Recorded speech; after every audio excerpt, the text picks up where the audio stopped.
All right, welcome back, warrior. Here we are. Okay, we're going to be reading Genesis chapter 38. It says Judah has 3 sons by a Canaanite woman. And Onan are slain by the Lord. Tamar, disguised as a harlot, bears twins by Judah. Okay. Some family drama again coming through. And it came to pass at the time that Judah went down from his brethren and turned in to a certain Adulamite, whose name was Hira.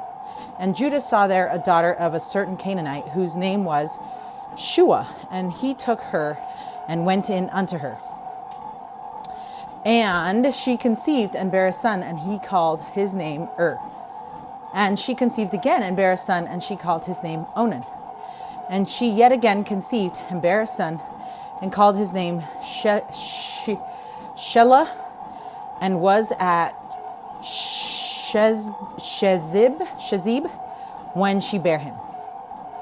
And Judah took a wife for his firstborn, whose name was Tamar. And Judah's firstborn, was wicked in the sight of the Lord, and the Lord slew him. Okay, and Judah said unto Onan, Go in unto thy brother's wife, and marry her, and raise up seed to thy brother. And Onan knew that the seed should not be his. And it came to pass, when he went in unto his brother's wife, that he spilled it on the ground, lest that he should give seed to his brother. And the thing which he did displeased the Lord, wherefore he slew him also.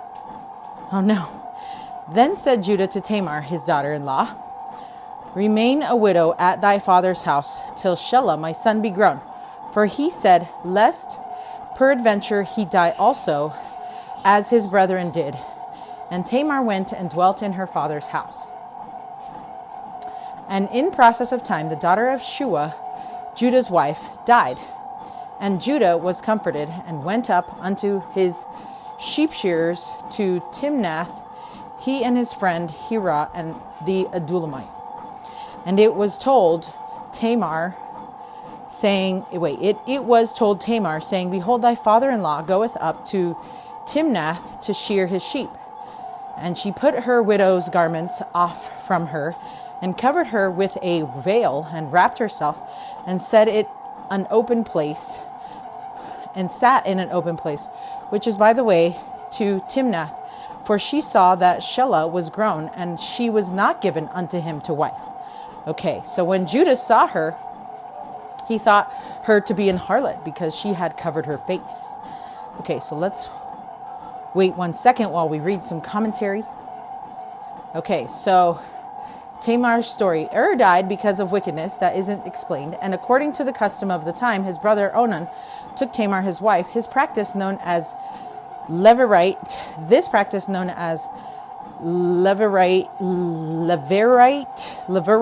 marriage was meant to honor the deceased brother by raising children in his name.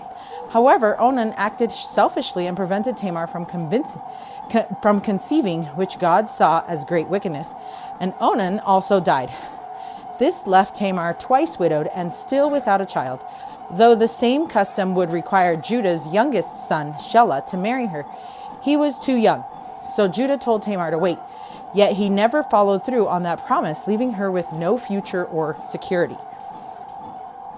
I do not pretend to know all the customs of their day, okay? So after Judah's wife died, Tamar took matters into her own hands to force Judah to act responsibly. She disguised herself as a prostitute and waited where Judah would see her. So let's keep reading. So verse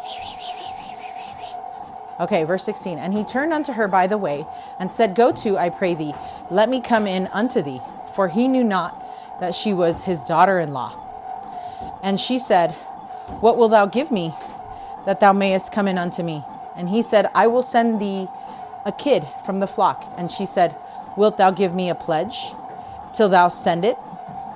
And he said, what pledge shall I give thee? And she said, thy signet, and thy bracelets, and thy staff that is in thine hand. And he gave it her, and came in unto her, and she conceived by him. And she arose, and went away, and laid by her veil from her, laid by her veil from her, and put on the garments of her widowhood. And Judah sent the kid by the hand of his friend, the Adullamite, to receive his pledge from the woman's hand, but he found her not.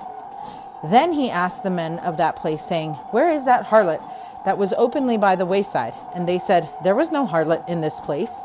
And he returned to Judah and said, I cannot find her. And also the men of this place said that there was no harlot in that place. And Judah said, let her take it to her, lest we be shamed. Behold, I sent this kid, and thou hast not found her. And it came to pass. Okay, so let's keep reading the summary, okay? Or the little, I don't know, in English, okay? After Judah's wife died, Tamar took matters into her own hands and to force Judah to act responsibly. She disguised herself as a prostitute, waited where Judah would see her. When Judah had nothing to pay her with, Tamar asked for his personal items as a pledge, including his signet and items as identifiable and personal as a signature. Tamar later conceived, and when Judah sent his friend Hira to deliver payment and retrieve the items, the woman could not be found, setting the stage for the truth to be revealed. So let's see what else. Okay. Verse 24. And it came to pass, about 3 months after that, it was told Judah, saying, Tamar, thy daughter-in-law, hath played the harlot, and also, behold, she is with child by whoredom. And Judah said, bring her forth, and let her be burnt. When she was brought forth, she sent to her father-in-law, saying, by the man whose these are, am I with child. And she said, discern, I pray thee, whose these are, the signet and bracelets and staff. And Judah acknowledged them and said, she hath been more righteous than I, because that I gave her not to Shelah my son, and he knew her again no more. Okay.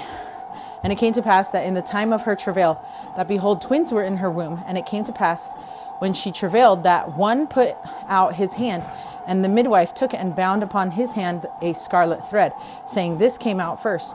And it came to pass, as he drew back his hand, that behold, his brother came out. And she said, how hast thou broken forth? This breach be upon thee. Therefore his name was called Pharez. And afterward came out his brother that had the scarlet thread upon his hand, and his name was called Zerah. So it seemed like Zerah was first, but then Perez kind of came through. It's like, what's up with the twins always fighting about who to come out? It's fine. Just get out. No worries. Okay. It's funny because all of our kids, like Faust and Finn wanted to stay in, it's like, no, just come out. Like, I don't know. Anyway, it's kind of funny. So Tamar's pregnancy. As Hira searched for the woman, he learned that there was no harlot in this place. Hira then returned to Judah and reported that he could not find the woman, to which Judah told Hira to let the woman keep his items, lest we be shamed. If they kept searching for the woman, then Judah's actions would be exposed and he would be shamed. He was more concerned with the shame than the actual sin. Of course, that's how we all are with sin, or hopefully we're not all like this, but we just don't want to get caught, right?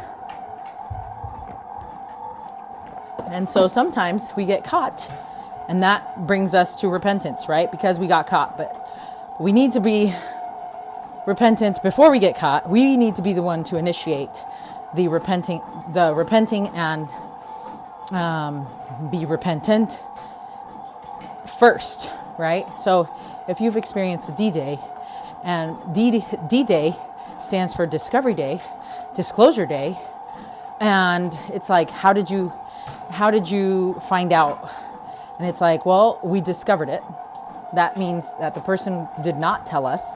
Or Disclosure Day, which means that the person did tell us, which I think Disclosure Days are better than Discovery Days, because I would rather have my spouse come to tell me what's going on instead of me having to find out. And then later him being repentant because we found out, right? So it's sad either way, but I would prefer the disclosure than discovery day. It's both impacts the same as like a shock, but I think the attitude of the person is different, right? Okay, so let's see. 3 months later, Judah learned that Tamar was with child. Still ignorant of his own involvement, he explained that she must die as an adulteress. Holy smokes, right? For she was technically engaged to Shelah. Okay, yeah, whom she didn't get to have anyway. Judah would not have known this at the time, but if he would have followed through with his punishment, the future nation that was in her womb would not have lived, a nation which would be called after Judah himself, the nation of the Jews. Oh, wow. The name Jew means from the kingdom of Judah. Tamar then revealed that Judah was the father by displaying the signet, bracelets, and staff. Judah then acknowledged his involvement and admitted that his sin was greater than hers, for he had left her without a husband. So Tamar gave birth to twin boys, Zerah and Pharez. It is through the posterity of Pharez that King David will be born, which will be the royal Davidic line. Okay, so let's talk for a minute about how this all is happening.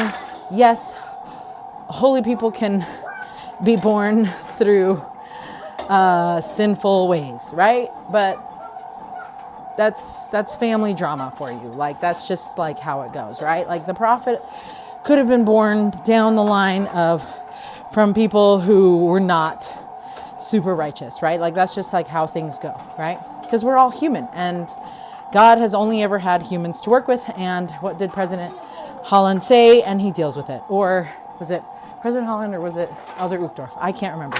Either way, Heavenly Father just knows that he works with humans, right? So it is through the posterity of the Pharez that King David will be born, which will be the royal Davidic line. Therefore, this is the line that Jesus will be born into. This line will be filled with both sin and righteousness, greatness and weakness, pride and humility. Christ will be born into a family that has had a sinful beginning, but he will not sin. He was not born into a perfect family without blemish. He was born into a messy family with a hard story, and he overcame the world. That's like what our whole job is, right? Is to live this hard, imperfect world and overcome it, right? And as Paul put it in 2 Corinthians 5, verse 21, for he hath made him to be sin for us, who knew no sin, that we might be made the righteousness of God in him. End quote. Amazing, right? Okay, so that is the end of Genesis chapter 38. Let's read it, live it. Okay, and it says, she hath been more righteous than I. So Judah expected shame. Instead, he found truth and humility in the place he least expected. Sometimes righteousness surprises us. Be willing to be wrong. Be willing to be wrong. Yes, and don't shame other people because you're not perfect, right? Like that, I think, is also the moral of the story here. Because he promised her something, and she was really hoping for some kids. And back in the day, it was hard, and she was getting old, right? Who knows? I mean, I'm just speculating here. And like, it's just sometimes you just wonder, about how the cultures from back then and we got to the cultures that are now. Like, I feel like every generation does get better. I should be going this way, right? I feel like every generation does get better and improves upon the knowledge that we gained from our ancestors, right? And then sometimes we go down. So it's kind of like this. It kind of goes, we're going up, we're learning, and then we drop because we sinned, and then let's go back up. We're learning more, and we drop, and we sin. And it's kind of, the other day I was thinking about this, and I was like, oh, our righteousness in our families and life is kind of like the stock market. Like, goes up and down, and it fluctuates all the time. And it just depends on where we're at in our lives and who we want to bet on and who we want to win or who we put all of our trust in, right? But the more we can put our trust in the Lord, the very top, the straighter our line will be upwards, right? But if we try to put our trust in man, we're going to be like this. And so, anyway, and sometimes, it's like what my grandma would always say.